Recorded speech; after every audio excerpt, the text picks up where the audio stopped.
Aku lapar nih. Kantin yuk.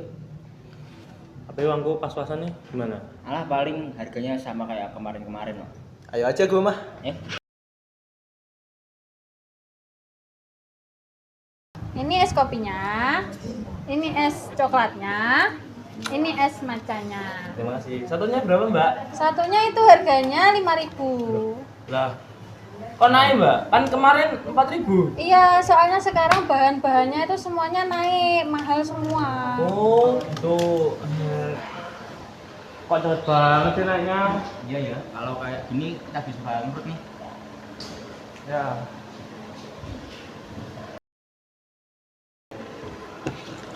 Iya ya. Perasaan kemarin baru 4.000 loh. Sekarang udah 5.000 aja ya. Iya ya. Kok cepet banget sih naiknya? Juga sih, kok bisa ya?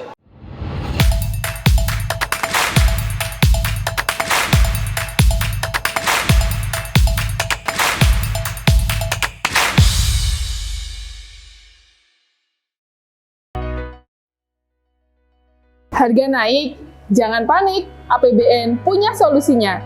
Saya Ayu Sarwindah, guru SMK Negeri 2, Kota Kediri. Tujuan video pembelajaran pada hari ini adalah peserta didik dapat mengetahui dampak inflasi pada kebijakan fiskal dan moneter, kemudian postur APBN, target pembangunan, asumsi dasar ekonomi makro, siklus penyusunan APBN, dan realisasi APBN. Menurut Undang-Undang Republik Indonesia Nomor 28 Tahun 2022, Anggaran Pendapatan dan Belanja Negara atau APBN merupakan rencana keuangan tahunan pemerintah Indonesia yang disetujui oleh Dewan Perwakilan Rakyat.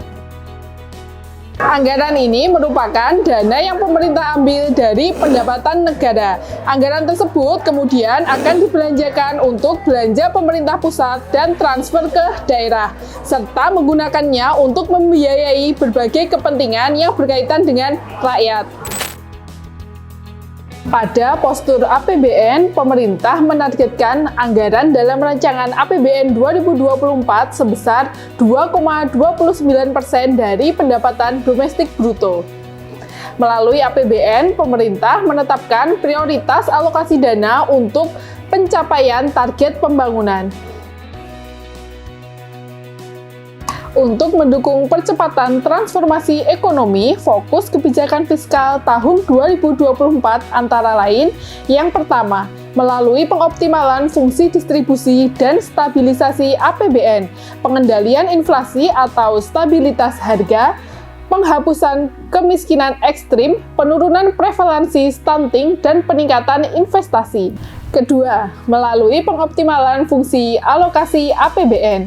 Ketiga, melanjutkan reformasi fiskal secara holistik meliputi optimalisasi pendapatan negara yang dilakukan dengan tetap menjaga iklim investasi, peningkatan kualitas belanja, menjaga pembiayaan utang dalam batas yang aman, serta mengoptimalisasikan pembiayaan non-hutang.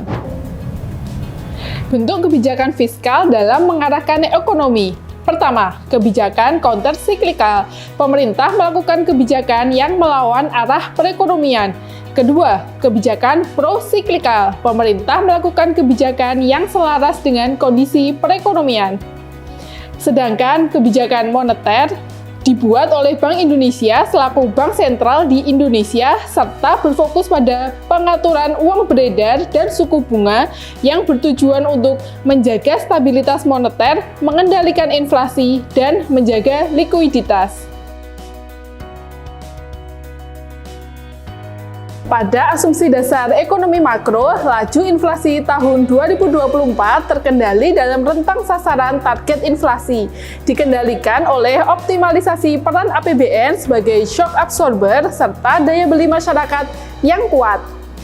Selain itu, ekonomi makro terdiri dari pertumbuhan ekonomi, tingkat bunga SBN 10 tahun, nilai tukar rupiah, harga minyak mentah, lifting minyak dan gas. Siklus APBN merupakan rangkaian kegiatan yang berawal dari perencanaan sampai dengan pertanggungjawaban yang berulang dengan tetap dan teratur setiap tahun anggaran. Terdiri dari 1. Periode Januari sampai Juli, tahap perencanaan dan penganggaran. Kedua, periode Agustus sampai Oktober, tahap pembahasan. Pembahasan RUU APBN antara pemerintah dan DPR dengan mempertimbangkan masukan dari DPD diawali dengan pidato Presiden menyampaikan RUU APBN tahun anggaran yang direncanakan beserta nota keuangannya.